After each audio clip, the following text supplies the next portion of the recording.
hindi talaga perfect ang intonation ng mga saxophone. So karamihan sa atin is flat yung C sharp. No? So common problem is. Kaya nga itong Selmer napakamahal because of the computer technology, nagkaroon ng AI. So nakita nila yung mga problem. Kaya nagkaroon to ng special na pindutan, na key, no?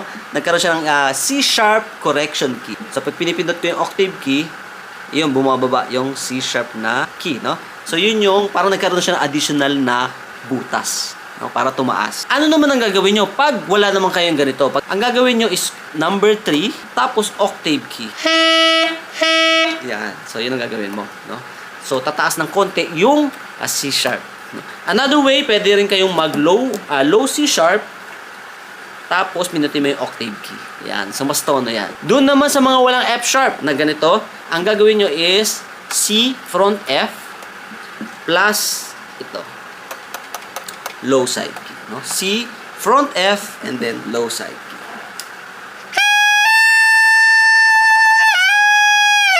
I hope nakatulong ako sa mga bagong nagsasaxophone. Continue lang yung practice. Malaki pa rin ang tulong ng embouchure, ng hangin, ng position ng mouth para makapagpatunog kayo ng nasa tono.